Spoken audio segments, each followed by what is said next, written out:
The skyline was a bleeding wound of neon, and Gabriel Mercer owned every inch of it. But tonight, the man who commanded an empire stopped dead in his tracks because of a crumpled cardigan and a cold cup of coffee. His untouchable secretary was asleep at her desk. It was a mistake. In his world, vulnerability was a death sentence. By dawn, the blood on the floor wouldn't be hers, and the lines they crossed could never be redrawn. Listen closely. The 42nd floor of the Mercer Tower didn't just hum, it breathed. It was a low mechanical respiration of servers and central heating, a sound Evelyn Cross usually tuned out by hour 9 of her shift. Tonight it was the only thing keeping her tethered to reality. It was 2:14 a.m. Evelyn stared at the dual monitors. Columns of offshore accounts blurred into a meaningless stream of blue light. She wasn't an accountant, but Gabriel Mercer didn't hire people for what they were on paper. He hired them for what they were willing to ignore. For 3 years, Evelyn had been ignoring the impossible transit speeds of the shipping containers, the unexplained cash infusions from holding companies in Cyprus, and the fact that men with broken knuckles frequently bypassed her desk to see the boss. She rubbed her eyes.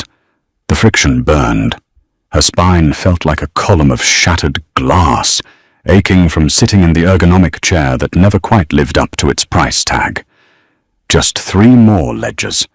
Just enough to ensure the audit on Monday found nothing but sterile, boring corporate competence. A heavy, suffocating wave of exhaustion crashed over her. It wasn't the polite tiredness of a long day. It was the bone-deep weariness of a woman who had been carrying her sister's medical debt, an eviction notice, and the weight of a criminal enterprise's paperwork on her shoulders for 36 months. Evelyn rested her forehead against the cool, polished mahogany of her desk. Just for a second. She closed her eyes. The blue light faded. The mechanical breathing of the floor pulled her under. Downstairs, the private elevator chimed in the subterranean garage. Gabriel Mercer stepped out. He moved like a man who owned the concrete he walked on. His charcoal suit, bespoke and immaculate, was ruined. Rainwater darkened the shoulders, and a smear of something rust-colored and sticky stained the left cuff. He smelled of ozone, cold asphalt, and cheap copper. It had been a bad night at the docks. A dispute over territory had escalated. Gabriel had ended it permanently, but the adrenaline had left him feeling hollowed out, carrying a bitter taste in the back of his throat. He hated the noise of the city down there. He hated the predictable greed of desperate men. He wanted the sterile, untouchable quiet of his office. He keyed his access card into the executive lift. The doors slid shut, sealing him away from the violence. 42 floors up. When the doors parted, Gabriel didn't expect the lights. The reception area was supposed to be a cavern of shadows at this hour. Instead, the soft, ambient glow of desk lamps cut through the dark. He froze. His hand drifted instinctively to the cold weight of the Sig Sauer holstered at his hip. A muscle in his jaw feathered. He stepped onto the thick carpet, his footfalls entirely silent. He cleared the corner, his eyes sweeping the open floor plan, anticipating an ambush. He found a woman curled over a keyboard. Gabriel let his hand drop from his waist. He let out a slow, measured breath.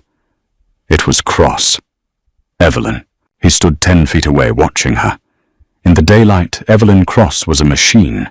She wore severe blouses, kept her hair pulled back so tight it looked painful, and spoke in clipped, efficient sentences.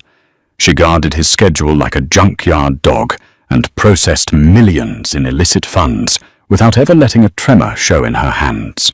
Right now she looked fragile. Her head was pillowed on her forearms. A strand of dull brown hair had escaped its ruthless bun and fell across her cheek.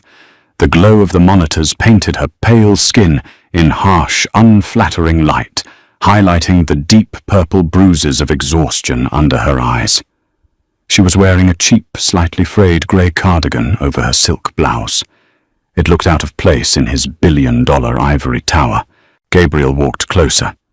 He noticed the half-empty cup of black coffee, a thin film of oil resting on the surface. He noticed the red ink pen she was still clutching in her right hand, her knuckles white, even in sleep. And then he looked at the monitors. She was reconciling the Shell Company accounts from the Palermo shipment. The shipment that had almost gotten him killed 2 hours ago. She was burying the evidence. A strange, unfamiliar tightness gripped Gabriel's chest. It wasn't gratitude. Men like Gabriel didn't feel gratitude. They felt leverage. But this was different. He paid her to do a job, yes. He paid her very well. But nobody stayed until 2 a.m. out of loyalty to a paycheck. He stood over her. He could hear the soft, shallow rhythm of her breathing. He saw a small smudge of blue ink on her left jawline. She shifted slightly, a soft sigh escaping her parted lips, and for the first time in 3 years, Gabriel Mercer saw his secretary as a human being. It was a dangerous realization. People were assets or liabilities. Humanity made things messy. He should wake her, tell her to go home, reprimand her for a security violation. Instead, Gabriel slowly took off his ruined suit jacket. The jacket was heavy. It smelled of rain-expensive cedar cologne and the faint metallic tang of blood. Gabriel draped it over her shoulders with an unnatural gentleness. He was a man accustomed to breaking things, to tearing them down. His hands felt clumsy, performing an act of care. Evelyn jerked awake instantly. It wasn't a slow, groggy ascent to consciousness. It was a violent snap. She pushed herself back, the wheels of her chair catching on the carpet. The sudden movement dislodged the jacket, but she caught it before it hit the floor. Her eyes wide and completely dilated, locked onto Gabriel. Panic flared in her chest, hot and suffocating. It was Gabriel Mercer. He was standing too close. The pristine illusion of the office was shattered by the state of him. His tie was gone. His white shirt was unbuttoned at the collar, exposing the edge of a dark tattoo on his collarbone. And his eyes, usually a flat, dead grey, were dark, calculating, and fixed entirely on her. "Mr. Mercer." Her voice cracked. She cleared her throat desperation, making her movements jerky as she reached for her mouse. "I apologize. I was just the Palermo files. The transit dates were misaligned by 72 hours. I needed to manually adjust the ledger before the European markets opened." She was babbling. She knew she was babbling. Gabriel didn't look at the monitors. He didn't look at the files. He looked at her hands, trembling slightly as they gripped the edge of the desk. "It's almost 3 a.m, Evelyn," he said. His voice was a low rumble, rougher than usual, scraping against the quiet of the office. She flinched at the use of her first name. He had never called her Evelyn. It was always Miss Cross. "I lost track of time," she lied. She clutched his jacket in her lap. Her fingers brushed the left cuff. It was damp. She looked down. The rusty stain transferred a faint dark smear to her own pale skin. She stopped breathing. The air in the room suddenly felt entirely drained of oxygen. She knew what he did. Of course she knew. But she only saw the numbers, the sterile, clean digits on a screen. This was real. This was the physical cost of those numbers. Gabriel tracked her gaze. He saw her look at the blood. He didn't offer an excuse. He didn't pull away. He just watched her, waiting to see if she would break. Evelyn slowly looked up from the stain. She met his eyes. She didn't scream. She didn't cry. The panic in her chest solidified into something cold and hard. Survival instinct. "The files are done," she said, her voice dropping an octave, losing the nervous secretary tremor. "The accounts balance. There is no trace of the missing 72 hours. Gabriel's eyes narrowed. A flicker of genuine surprise crossed his face, quickly buried. She wasn't running. She was showing him she was useful. He turned away from her desk and walked toward the small private bar built into the mahogany bookshelves. He grabbed 2 heavy crystal tumblers and a bottle of 20-year-old scotch. He poured 2 generous measures. "Come here," he commanded. Evelyn hesitated. She looked at the elevator doors, then at the man pouring liquor. She stood up. The jacket slipped from her lap, but she caught it again, instinctively pulling it around her shoulders. It was freezing in the office, and the wool was warm. She walked over to the bar. Gabriel handed her a glass. His knuckles brushed hers. His skin was ice cold. "Drink," he said. She took a sip. The scotch burned a fiery path down her throat, settling heavily in her empty stomach. It made her eyes water, but it stopped the trembling in her hands. Gabriel leaned against the bar, taking a slow drink from his own glass. "You're shielding the Palermo run," he stated. It wasn't a question. "Do you know what was in those containers, Evelyn?" "It's not my job to know," she replied, staring into a glass. "My job is to make sure the numbers on the screen keep the IRS and the Port Authority from asking questions. I asked if you knew." She looked up at him. The cynical, brutal mafia boss and the exhausted, invisible secretary. The pretense of the corporate world burned away under the ambient desk lights. "Guns," she said quietly. "Or something worse. Given the hazard pay routed to the drivers, something that required discretion." Gabriel let out a short, humorless exhale. "And you sit here in your cheap sweater burying the paper trail for men who would cut your throat for $100. Why?" Evelyn felt a flash of anger. The insult about the sweater stung more than it should have. "Because the medical bills for my sister's dialysis are $40,000 a month," she snapped, the truth slipping out before she could lock it down. "Because you pay me $80, and because I'm very, very good at keeping things buried." Silence stretched between them. The mechanical hum of the building seemed to grow louder. Gabriel stared at her. He stripped away the layers of his perception. She wasn't a drone. She was a mercenary. Just like him. Only her loyalty wasn't bought with fear. It was bought with blood. Her sister's blood. He reached out slowly. Evelyn stiffened, but didn't pull away. He raised his hand and brushed the pad of his thumb against her jawline, wiping away the smudge of blue ink. The touch was electric, jarringly intimate. "You're too smart for your own good, Evelyn," he murmured, his voice dropping to a dangerous register. "I'm just doing my job," she whispered, her heart hammering against her ribs, so hard she thought he could hear it. "No," Gabriel said, taking a step closer. The scent of rain and violence enveloped her. "Your job was done at 6 p.m. This," he gestured to the dark office, to the jacket wrapped around her, to the glass in her hand. "This is something else." He took her glass from her hand and set it on the bar. He was towering over her. The space between them evaporated. Evelyn felt a terrifying magnetic pull. She had spent 3 years making herself invisible to this man. Tonight, under the neon bleed of the Chicago sky, he was seeing every single part of her, and he didn't look like he wanted to look away. The moment hung suspended fragile as spun sugar. Gabriel's hand lingered near her face. Evelyn couldn't breathe. The air felt heavy, charged with a static electricity that made the hairs on her arms stand up. She saw the minute exhaustion lines around his eyes, the slight unsteadiness in his breathing. He was bleeding from a cut near his hairline she hadn't noticed before. He leaned in, his gaze dropping to her lips. A sharp metallic clack echoed through the silent floor.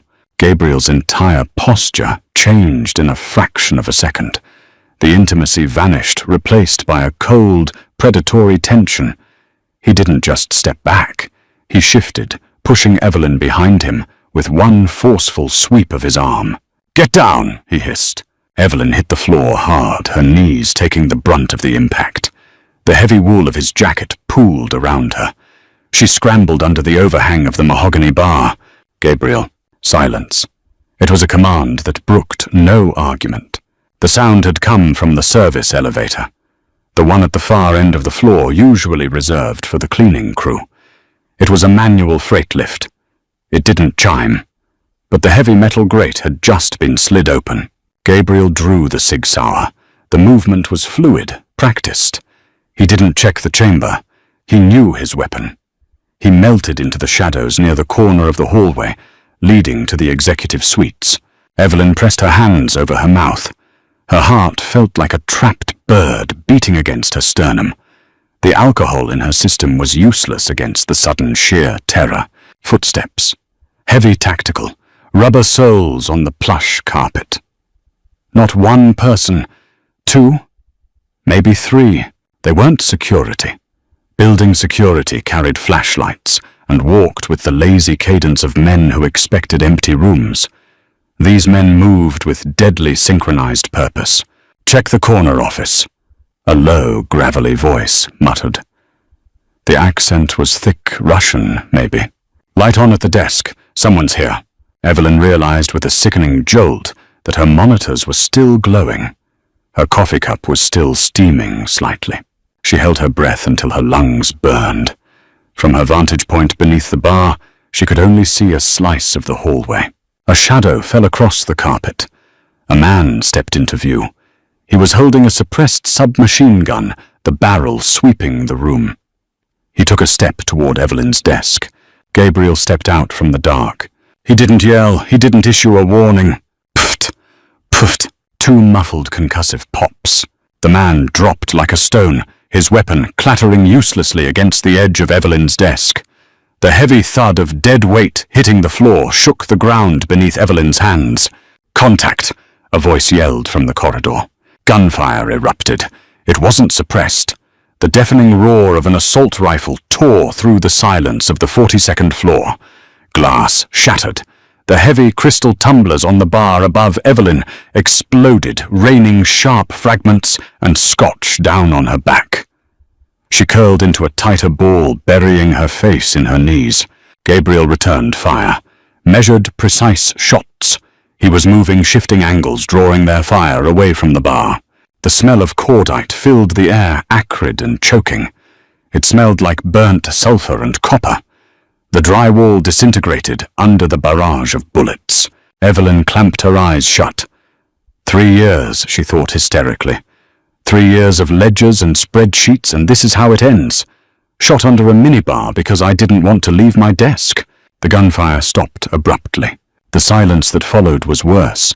It was thick, ringing with the aftershocks of violence. "Clear!" Gabriel's voice rang out. It was breathless, tight with adrenaline. Evelyn didn't move. She couldn't. Her muscles were locked in a state of primal paralysis. Footsteps approached. Slow, heavy. A hand reached under the bar and grasped her shoulder. She flinched violently, letting out a stifled sob. "It's me. It's done. Come out." Gabriel pulled her out from under the counter. The office was a war zone. The floor-to-ceiling windows behind her desk had spiderwebbed, held together only by the security film. Drywall dust hung in the air like a thick fog. 2 bodies lay motionless on the carpet. Blood was pooling, sinking into the expensive fibers, dark and slick. Evelyn stared at the bodies. Her stomach rebelled. She swayed on her feet, the nausea hitting her in a violent wave. Gabriel caught her by the waist before she could collapse. His grip was bruising. "Look at me," he ordered. She couldn't. She was staring at the dead man by her chair. Gabriel grabbed her chin, forcing her head up, making her look him in the eye. "Evelyn, look at me." She met his gaze. He was covered in plaster dust. His white shirt was splattered with blood that wasn't his.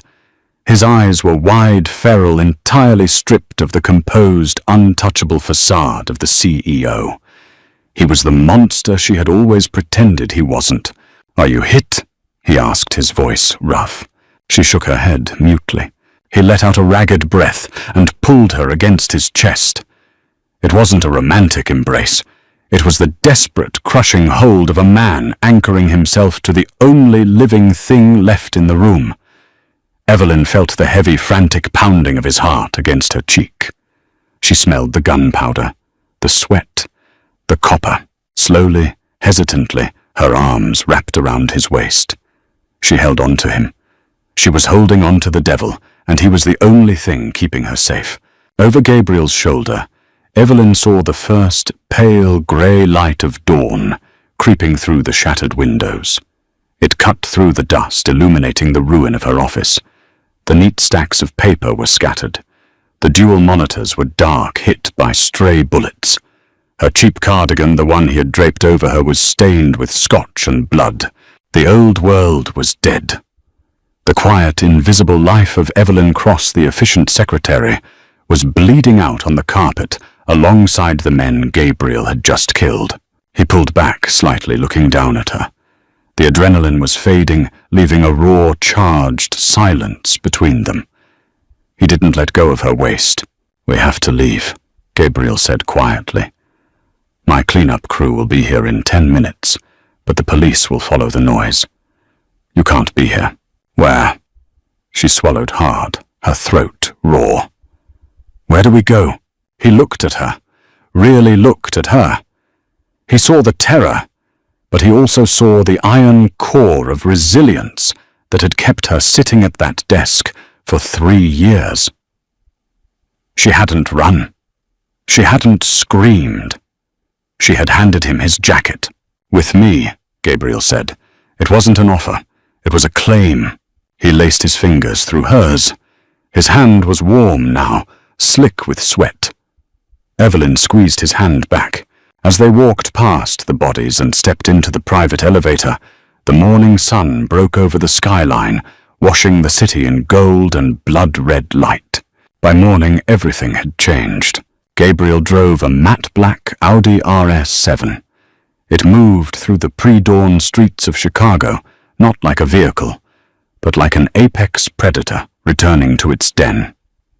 The city was a ghost town, bathed in the sickly yellow glow of streetlights.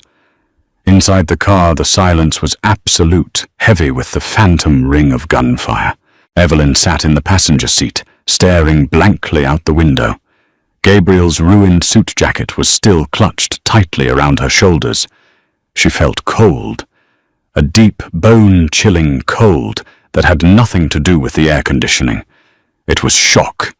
Her mind was a skipping record, looping the same 3 seconds, the metallic clack of the elevator, the concussive pop of the suppressed gun, the dead man falling against her desk. She looked down at her hands. There was a smear of dried blood on her right knuckle. Not hers.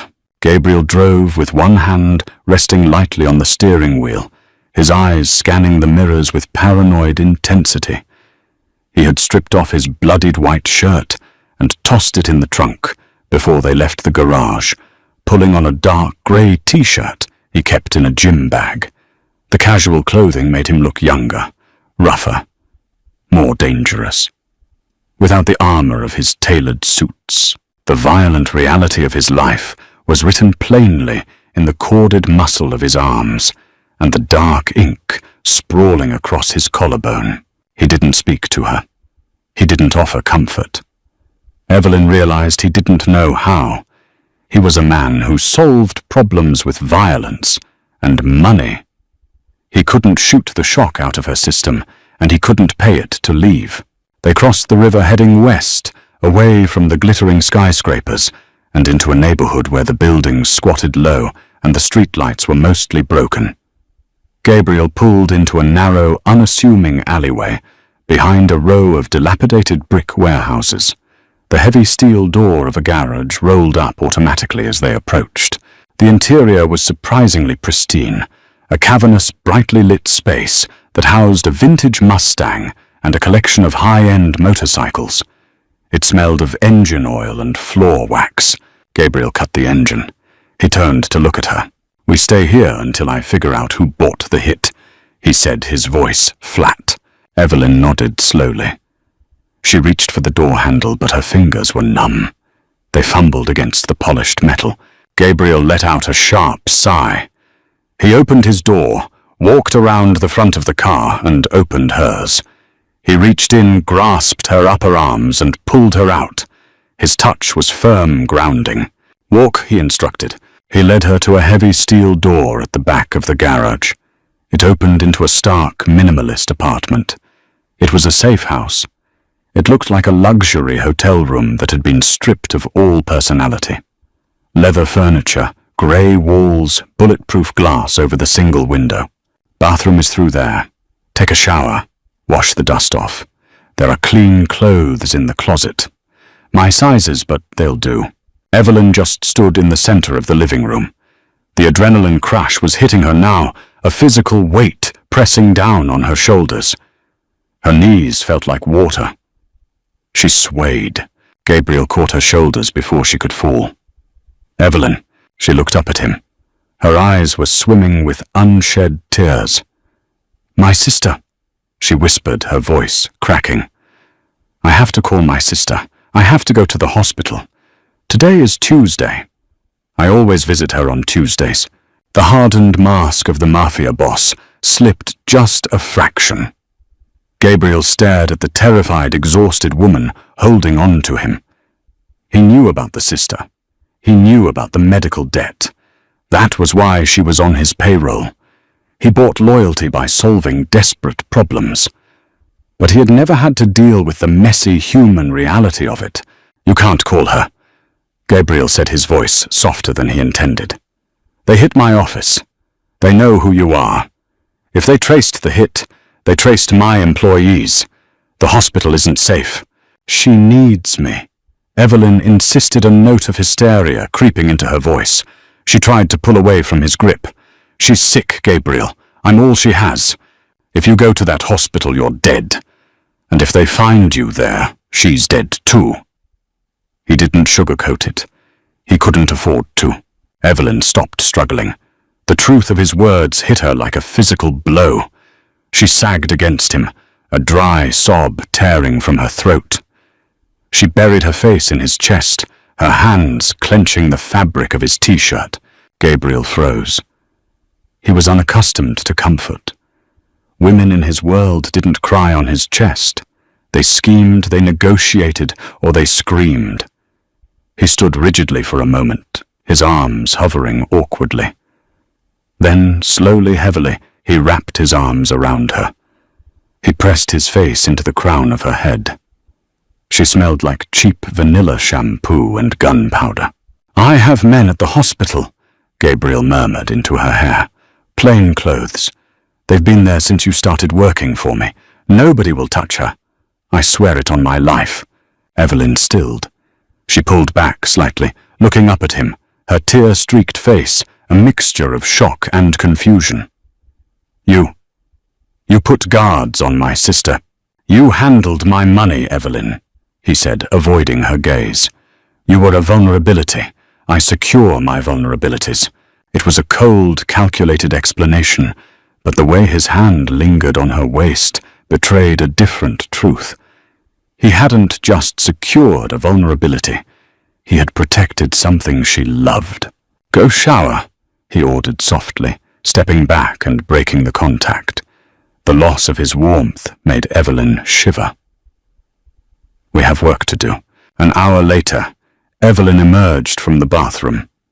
She was wearing a pair of Gabriel's black sweatpants, rolled up 3 times at the waist and ankles, and a soft grey, long-sleeved shirt that hung past her thighs. The hot water had scrubbed away the plaster dust and the smell of death, but it couldn't wash away the exhaustion etched deep into her features. She found Gabriel sitting at the sleek glass dining table. He had a laptop open, a secure, encrypted phone to his ear, and a blueprint of the Mercer Tower spread out in front of him. A steaming mug of black coffee sat across from him. He didn't look up as she sat down, but he pushed the mug toward her. "I want the port manifests from the last 6 months, cross-referenced with the holding companies. If the Russians are making a play, they needed capital. Find the leak." Gabriel barked into the phone, then ended the call abruptly. He finally looked at her. He took in her appearance, the oversized clothes, the damp hair plastered to her skull, the hollow look in her eyes. Drink the coffee. Eat." He nudged a plate holding a hastily assembled sandwich toward her. Evelyn picked up the mug. The warmth seeped into her cold hands. "Who were they?" she asked quietly. "Bratva. The Volkov Syndicate," Gabriel replied, tracing a line on the blueprint with a pen. "They run the eastern seaboard. They've been trying to push into Chicago for 2 years. I've pushed back." "The Palermo shipment," Evelyn guessed. The puzzle pieces from the ledgers were clicking into place, connecting the sterile numbers to the violence she had witnessed. "It wasn't your shipment. You intercepted it." Gabriel paused, his pen hovering over the paper. He looked at her, a slow, dark smirk curving his lips. "You really are too smart for your own good, Miss Cross. Stop calling me that," she snapped, surprising herself. The adrenaline was gone, replaced by a strange, reckless clarity. "My name is Evelyn, and considering I just watched you kill 2 men in front of my desk, I think we're past the formal titles." Gabriel's smirk widened. He leaned back in his chair, folding his arms across his chest. "Evelyn, then?" "Yes. The shipment belonged to Volkov. He was bringing in heavy ordnance. I took it. I sold it back to the cartel down south. Volkov didn't appreciate the insult, so he sent a hit squad to your office. He sent them to send a message. They weren't supposed to find me. They were supposed to find my files, my ledgers." He leaned forward, resting his forearms on the table. "They were looking for what you spent the last 3 years hiding." Evelyn stared at him. The reality of her job had always been an abstraction. Now it was a target painted on her back. If they wanted the ledgers, why did they shoot at me? "Because you were at the desk," Gabriel said bluntly. "You were an obstacle. To men like Volkov, an obstacle is just something to put a bullet in." He saw the fear flare in her eyes again and regretted his harshness. He reached across the table, his large hand covering hers, silencing the slight tremor in her fingers. "They won't get to you. I won't let them." It wasn't a promise born of corporate responsibility. It was a vow. "I need your help, Evelyn," Gabriel said, his voice dropping to a low, serious register. "My men are tearing the city apart, looking for Volkov's local lieutenant. But the money leaves a trail my enforcers can't follow. You know the accounts. You know the flow. I need you to find where Volkov is funneling his capital in Chicago. If we find his bank, we find him." Evelyn pulled her hand away, wrapping both hands around her coffee mug. She looked down at the dark liquid. She was a secretary, a glorified bookkeeper. She had spent her life trying to stay invisible, trying to pay the bills, trying to keep her sister alive. Now the head of the Chicago syndicate was asking her to help him hunt down a Russian mob boss. "If I do this," Evelyn said, her voice shaking slightly, but her gaze steady when she met his eyes. "If I find him, what happens? I end it," Gabriel stated simply. "I tear him out by the roots, and then you go back to your life. The debt is cleared. The medical bills are paid forever. You walk away clean." It was the deal of a lifetime. It was a lie. She knew it, and he knew it. The moment she saw him pull the trigger, the moment he had wrapped his jacket around her, the moment he had held her in the dark, she couldn't walk away clean. The blood was already on her hands. Evelyn set the mug down. She pulled the laptop toward her. "Give me the encrypted drive," she said. Gabriel watched her. The fragile, exhausted woman was gone. In her place was the mercenary he had hired 3 years ago. But now her eyes held the same cold, calculating light he saw in his own reflection. He handed her a small black flash drive. She plugged it in. Her fingers flew across the keyboard, bypassing security protocols, pulling up the offshore accounts. The blue light of the screen washed over her face, turning her pale skin luminous. For the next 4 hours, the only sound in the safe house was the frantic clicking of keys. Gabriel paced the room, making hushed phone calls, organizing his soldiers, locking down his territory. But his eyes kept returning to Evelyn. She was a machine. She traced shell companies through Panama, bounced IP addresses off servers in Switzerland, and dug through layers of encrypted transactions that would have taken the FBI weeks to decipher. "Got him," Evelyn said suddenly. Her voice was hoarse. Gabriel crossed the room in 3 strides, leaning over her shoulder, resting his hand on the back of her chair. His proximity was distracting, his heat radiating through his thin shirt.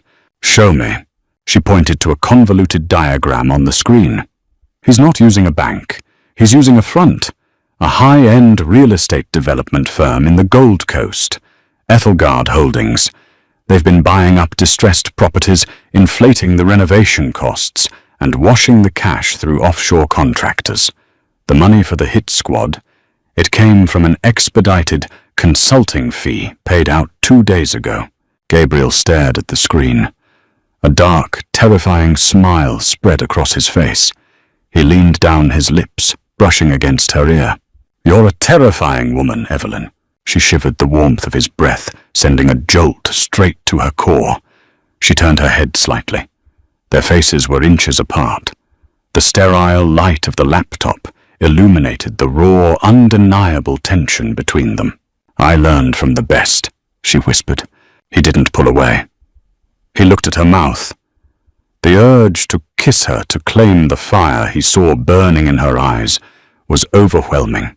His encrypted phone buzzed violently on the table, shattering the moment. Gabriel cursed under his breath, straightening up and snatching the phone. "Yeah." He listened for 10 seconds. The color drained from his face. The cold, calculating boss vanished, replaced by a man looking at total ruin. "Get a team there now. Do not engage until I arrive." He hung up. He looked at Evelyn. The terror in his eyes was contagious. "What is it?" she asked, her heart dropping into her stomach. "The men guarding your sister?" Gabriel said, his voice entirely devoid of emotion. "They just went dark. Volkov knows where she is." Panic wasn't an emotion Evelyn could afford right now. It was a luxury for people who had time to survive. She felt the blood rush from her extremities, leaving her cold and numb. She didn't scream. She didn't cry. She stood up. "Give me a gun," she demanded. Gabriel was already moving, pulling a heavy tactical vest from a duffel bag in the corner. He strapped it on over his t-shirt. He checked the magazine of his Sig Sauer, slammed it home, and racked the slide. "No." He didn't even look at her. "You stay here. The door is biometric. It won't open for anyone but me. If I'm not back in 2 hours, there's a burner phone in the kitchen drawer. Call the number in the contacts. A man named Silas will get you out of the city." "Gabriel, she is my sister." Evelyn grabbed his arm, her nails digging into his muscle. "I am not sitting in a bunker while some Russian psychopath uses her as leverage against you." He turned on her, his eyes blazing with a ferocity that made her step back. "You are a liability in a firefight, Evelyn. You don't know how to clear a room. You don't know how to take a life. You freeze, you die. And if you die, I have no reason to hold back. I found him." She spat back, her own anger mirroring his. "I tracked his money. I gave you the target. You owe me." Gabriel stared at her. The air crackled between them. He grabbed her shoulders, pulling her hard against his chest. It was a violent, desperate motion. "I am trying to keep you alive." He snarled, his face inches from hers. "I don't care about being alive if she dies." Evelyn whispered, tears finally breaking free, sliding down her cheeks. "Please, let me go with you. I know the layout of the dialysis ward. I know where the blind spots are in the security cameras. You need me." He studied her face. He saw the absolute, terrifying resolve in her eyes. It was the same resolve that kept her at her desk at 2 a.m. She wouldn't break. Gabriel swore violently in Italian. He shoved her away, walked over to the duffel bag and pulled out a small, sleek Glock 43. He checked the chamber, engaged the safety, and handed it to her. Safety is here. Don't touch the trigger until you're ready to kill someone. He grabbed a smaller, lightweight Kevlar vest. Put this on under the shirt. Now. 3 minutes later, the matte black Audi tore out of the alleyway, its tires screaming against the asphalt. The drive to St. Jude's Medical Center was a blur of running red lights and desperate silence. Evelyn sat rigidly, the cold weight of the Glock burning a hole in her pocket. She felt sick. The world had tilted on its axis, and she was falling into the dark. The dialysis ward is on the 3rd floor north wing, she said, her voice eerily calm. There are 3 entrances. Main elevator service elevator and the fire stairs at the end of the hall. The security desk is near the main elevators. They usually only have 1 guard on duty at night. Gabriel nodded, his jaw clenched tight. He was driving with terrifying precision, pushing the car to its absolute limits. Volkov won't send an army to a hospital, Gabriel said, his eyes scanning the streets ahead. It's too public. He'll send a precision team. 4 men, maybe 5. They'll use suppressors. They want it quiet. They want you, Evelyn realized. They took the guards out to draw you in. Yes, it's a trap. Yes. Gabriel slammed on the brakes, pulling the Audi into an empty parking structure a block away from the hospital. He killed the engine. The sudden silence was deafening. He turned to her. In the dim light of the parking garage, his face was carved out of shadow and stone. He reached out and cupped her face. His thumb brushed over her cheekbone, a fleeting, desperate touch. You stay behind me, he ordered. You do exactly what I say. If I tell you to run, you run. You don't look back. Do you understand me? Evelyn looked into his eyes. The dead, flat grey was gone, replaced by a dark, agonizing fear. He wasn't afraid of dying. He was afraid of failing her. I understand, she lied. They moved out of the garage, sticking to the shadows. The hospital loomed ahead, a massive structure of glass and concrete. The emergency room entrance was brightly lit, but the north wing was dark and silent. Gabriel bypassed the main doors. He led her to a side entrance, a heavy steel door marked Staff Only. He pulled a small set of lockpicks from his pocket. 10 seconds later, the door clicked open. They slipped inside. The smell of antiseptic and floor wax hit Evelyn, a nauseating reminder of the countless hours she had spent in this building. The service elevator was too exposed. Gabriel pointed to the fire stairs. They began the climb. 3 flights. They moved silently, the rubber soles of Gabriel's boots making no sound on the concrete. At the 3rd floor landing, Gabriel held up a hand, signaling her to stop. He pressed his ear against the heavy metal door. He closed his eyes, listening intently. Evelyn watched him. He was terrifyingly beautiful in this element. A creature designed for violence, moving with a lethal, hypnotic grace. Gabriel slowly pushed the door open just an inch. He peered through the crack. He stepped back, turning to Evelyn. He held up 2 fingers. 2 men in the hallway. He drew his gun. He didn't look back. He kicked the door open. The violence was instantaneous and absolute. Gabriel stepped into the hallway. 2 muffled shots tore through the sterile silence. Evelyn flinched, clamping her hands over her ears. She heard a heavy thud, followed immediately by another. "Clear," Gabriel hissed. Evelyn stepped through the door. 2 men lay in the hallway dressed in dark scrubs. They weren't doctors. They were dead. Gabriel was already moving, sweeping his gun down the corridor. "Which room?" he demanded. 314, halfway down on the right. They moved swiftly. The hallway was agonizingly long. Every closed door felt like a threat. They reached 314. The door was slightly ajar. Gabriel positioned himself against the wall beside the frame. He looked at Evelyn, his eyes burning with silent instruction. "Stay here." He pivoted, kicking the door wide open and raising his weapon in a single fluid motion. A voice rang out from inside the room. A thick, gravelly voice. "Drop the weapon, Mercer, or I put a bullet in her head." Evelyn's heart stopped. She peered around Gabriel's shoulder. Inside the dim hospital room, her sister Sarah lay asleep in the bed, hooked up to the hum of the dialysis machine. Standing over her was a massive, scarred man holding a suppressed pistol directly against Sarah's temple. Volkov's lieutenant. Gabriel stood frozen in the doorway. His gun was leveled at the man's chest, but he couldn't take the shot.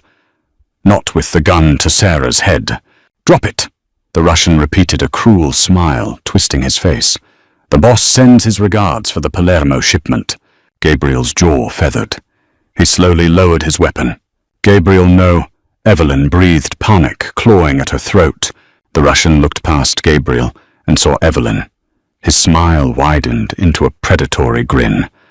"Ah, the secretary. The boss will be pleased." Two birds. Gabriel slowly bent his knees, preparing to set the gun on the floor.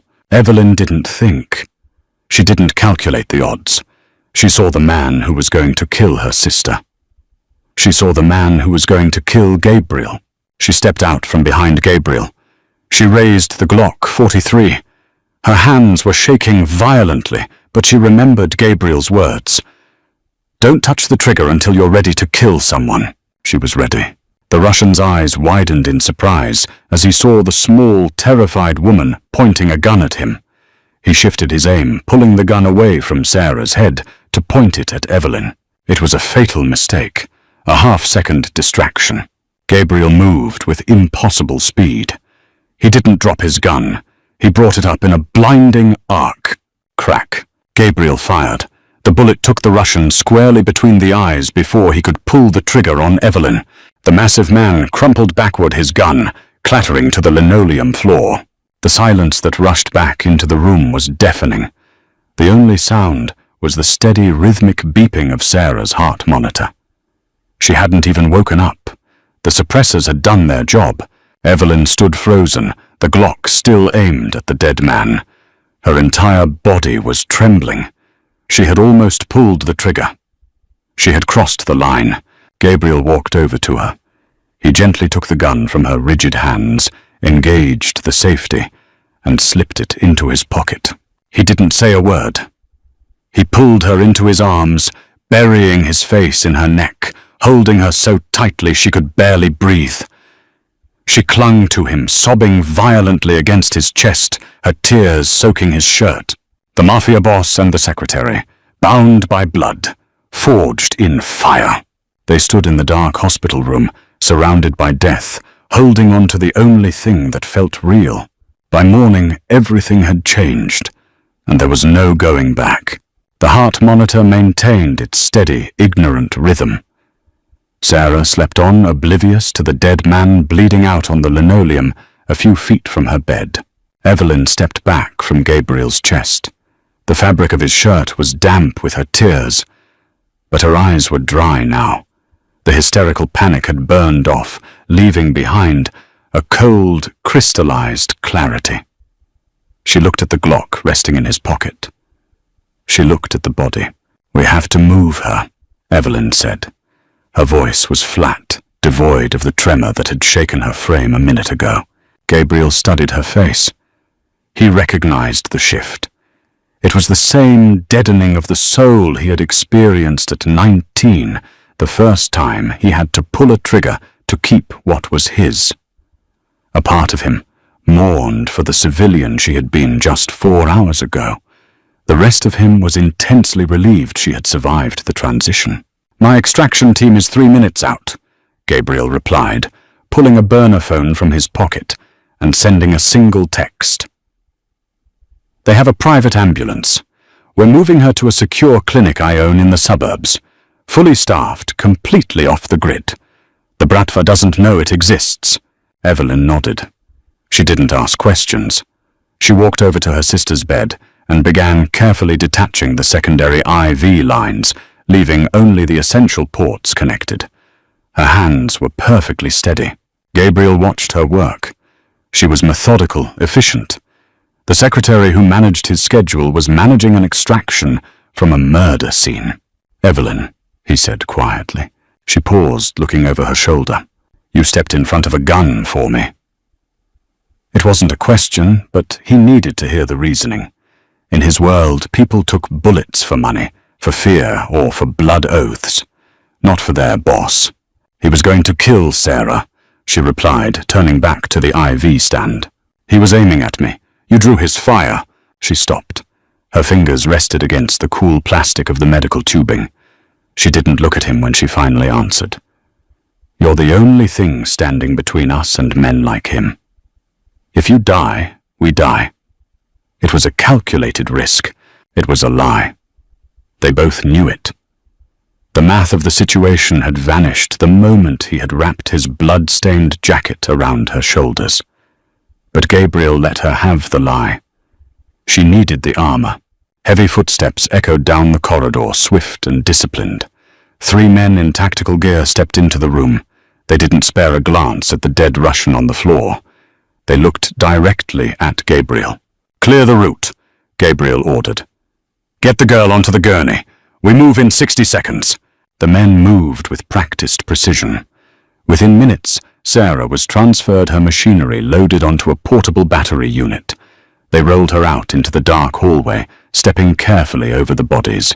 Evelyn walked beside the gurney, her hand resting over her sister's frail fingers. Gabriel walked directly behind Evelyn. His gun was drawn again, his eyes scanning every shadow, every open doorway.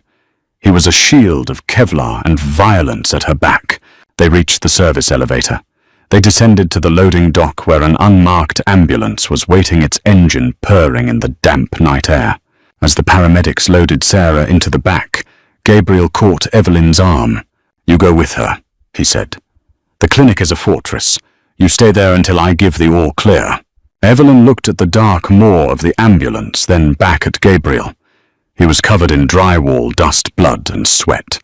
He was going back into the city to finish a war. No, Evelyn said. Gabriel's brow furrowed. This isn't a negotiation. Volkov knows you're a player now. He'll hunt you, and he's hunting you, she countered, stepping closer to him. The night air was freezing, but the space between them was electric. You have soldiers, Gabriel. You have hitters. But you don't have anyone who can follow Volkov's money faster than he can move it. He tried to take my sister. I'm not sitting in a bunker while you do all the bleeding. He stared at her. The neon lights of the hospital parking structure painted half his face in harsh red. If you come with me, there is no plausible deniability left. You are an accessory to everything that happens next. The moment I picked up that gun, plausible deniability died, she said. She reached into his pocket and pulled out the Glock. She checked the safety just like he had taught her and slid it into the waistband of his oversized sweatpants she was wearing. I'm going to ruin him, Gabriel. I'm going to take every dime he has, and then you're going to take his life. Gabriel let out a low, rough breath. A dark, terrifying smile pulled at the corner of his mouth. He was looking at a woman who had just walked through the fire and realized she liked the heat. Get in the car, he said. The new safe house was a penthouse overlooking the Chicago River, registered to a shell corporation 3 layers deep in the Cayman Islands. It was a glass box in the sky, sterile and breathtaking. Gabriel threw his tactical vest onto the leather sofa. He poured 2 glasses of bourbon, neat, and set one next to the heavy mahogany dining table, where Evelyn was already setting up a secure laptop array. It was 4:15 a.m. The city below was entirely dark, unaware of the quiet war raging above it. Volkov operates his liquidity through Ethelgard Holdings, Evelyn said, her fingers flying across the keys. She didn't touch the bourbon. She was running on pure adrenaline and cold rage. But that's just the front. The real money, the capital he uses to pay his muscle, is tied up in a decentralized crypto exchange routed through a server farm in Estonia. Gabriel leaned over her chair, resting one hand on the table, the other on the back of her seat. He smelled of cordite and expensive cedar. Can you crack it? I don't have to crack it, Evelyn said, a cruel edge entering her voice. I just have to spoof his authentication protocols. He's been using the same holding company to mask his wire transfers for 2 years. He got lazy. She hit a final keystroke.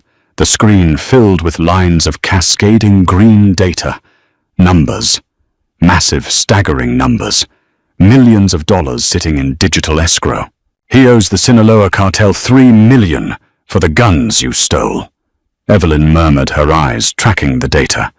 If he doesn't pay them by morning, they won't care about his territory dispute in Chicago. They'll gut him. Drain it, Gabriel commanded, his voice, a low rumble, vibrating against her shoulder. Drain it all. Evelyn didn't hesitate. She didn't think about the corporate ethics seminars or the neat legal boundaries of her old life.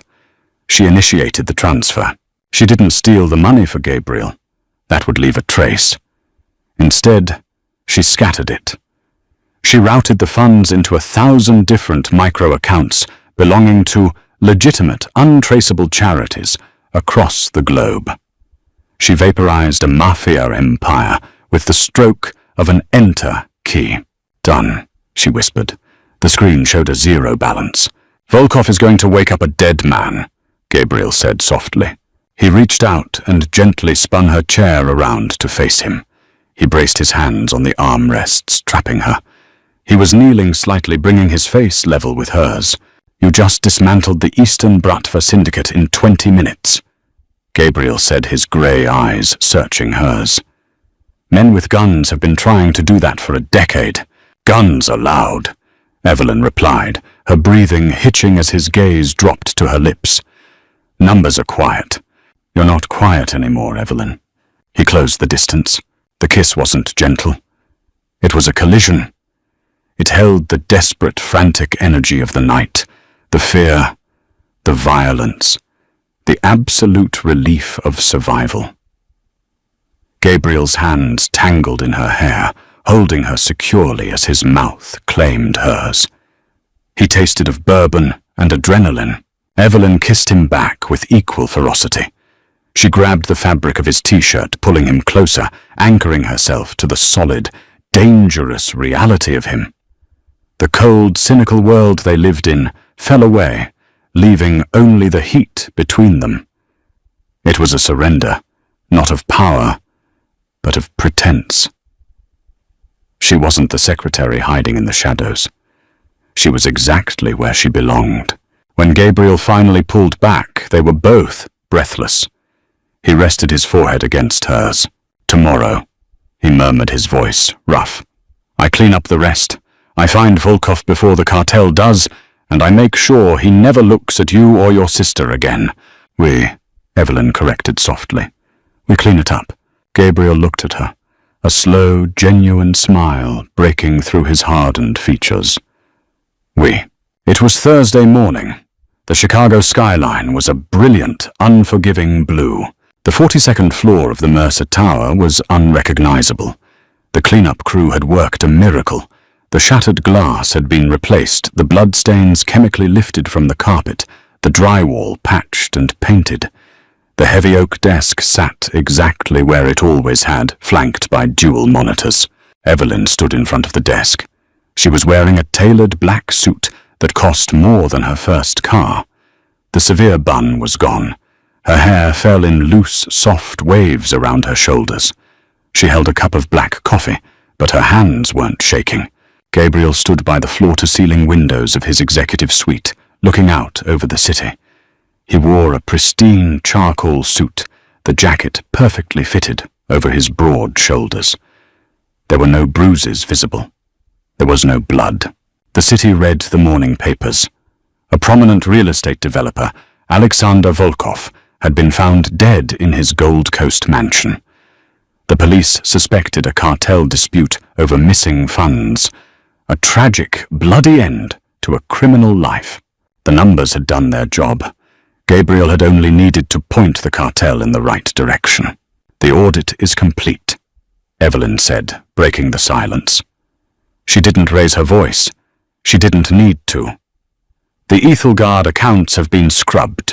The port manifests are perfectly balanced. The IRS won't find a single discrepancy. Gabriel turned away from the window. He walked slowly out of his office and into the reception area. He stopped in front of her desk. "You're very good at your job, Miss Cross," he said. The formal title was a joke, now an intimate echo of the life they had buried 2 nights ago. "I am," she agreed smoothly. He reached across the desk and picked up a heavy brass nameplate. It used to say, "Evelyn Cross, Executive Assistant." He tossed it into the trash can. It hit the bottom with a dull thud. "You're not sitting here anymore," Gabriel said. Evelyn raised an eyebrow. "Are you firing me, Gabriel? I'm promoting you." He walked around the desk, stopping mere inches from her. He reached out his knuckles, brushing lightly against the lapel of her new suit. "My empire needs a financial director. Someone who understands exactly how ugly the money is and knows exactly how to make it look beautiful." Evelyn looked up at him. She thought about her sister resting comfortably in the private clinic, her bills paid in perpetuity from an offshore account that didn't exist. She thought about the power she had wielded in the dark penthouse, the terrifying thrill of tearing down a monster with keystrokes. She belonged in the light, but she thrived in his shadows. "I have a few conditions," Evelyn said, a small, dangerous smile playing on her lips. "Name them," Gabriel replied, his eyes dark with promise. "I want a corner office. I want full access to the shadow ledgers.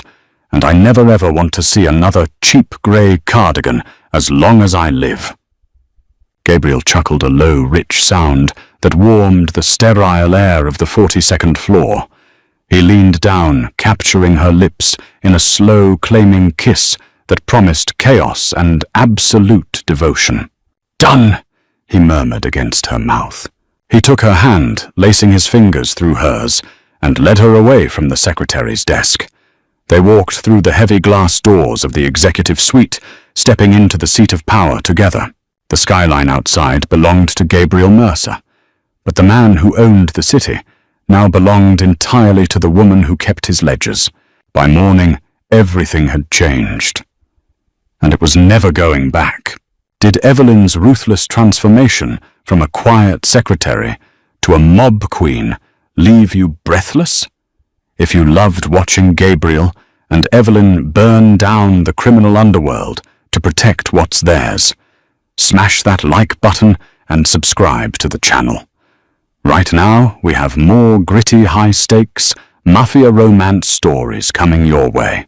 Share this video with your friends who can't resist a morally grey hero and a brilliant, unstoppable heroine. Drop a comment below. What was your favorite moment of their explosive revenge?